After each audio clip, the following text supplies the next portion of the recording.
What's up, Bulls Nation? It's the Bloody Horns podcast. I'm your host, Justin, here to give you the daily content. So this will be my last video where I talk about this OG Anunoby to the Knicks trade. Third video in a row, probably ran it into the ground a little bit. But the last thing I have to say concerning this trade that reflects on the Bulls is, does this trade kind of signify what the trade market's going to look like for Zach Lavine and even more importantly for Alex Caruso? I've gotten a lot of flack on Twitter for my Alex Caruso takes. It's not that I don't like Alex Caruso. Love Alex Caruso. Who doesn't love Alex Caruso? He's the type of player you want on your basketball team. You hate him if he's not on your basketball team. But fact of the matter is, he has the highest trade value of any Chicago Bull. So I feel like they should strike while the iron's hot and try to take advantage of some of these teams and maybe start a bidding war and try to get a good return for Alex Caruso.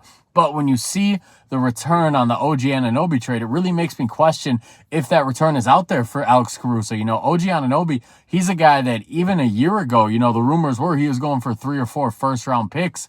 And now this year, you see it's a second-round pick and a couple of role players he got traded for. Regardless of how high you are on Emmanuel Quickly, and trust me, I see your guys' comments. You're very high on him compared to me. Regardless of how high you are on him, at the end of the day, he's a role player. Maybe he can be a starter someday. He hasn't shown that yet in his career. Granted, he hasn't really had the opportunity. But he's not going to be an all-star. He's not going to be an all-NBA guy. So he's going to fall into that role player category.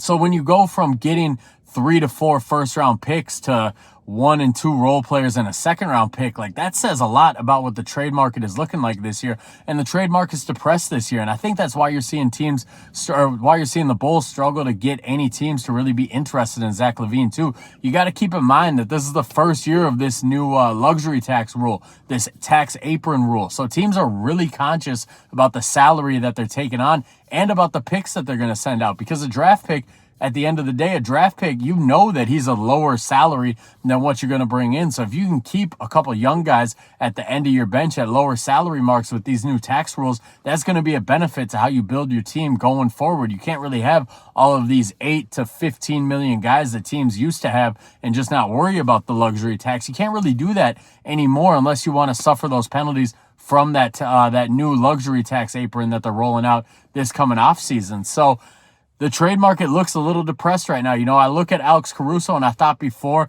you know, I'm on record as saying I thought that there was a chance the Bulls could get 2 first-round picks for him, just strumming up a bidding war between guys like Philadelphia, who has multiple picks to throw around. New York has multiple picks to throw around.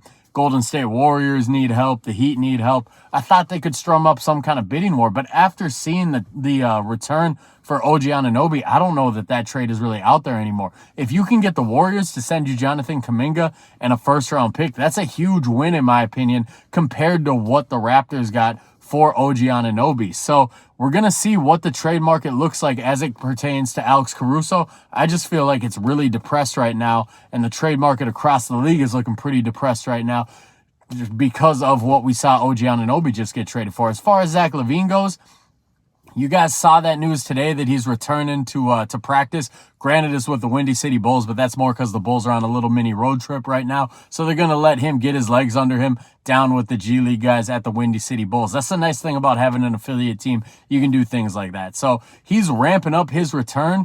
I'm going to be shocked. Like, I'm still going to be shocked if we see Zach Lavine in a Bulls uniform right now, just based on how the last month has gone. And his silence has kind of spoken volumes to me. I know he's had a couple press clips, but the other night against the Sixers, when Vooch sat down and did an interview with Stacey, it really shocked me that Zach's been out for a month and he hasn't thought about doing that. He hasn't really talked about how the team has played without him. So I think that says a lot.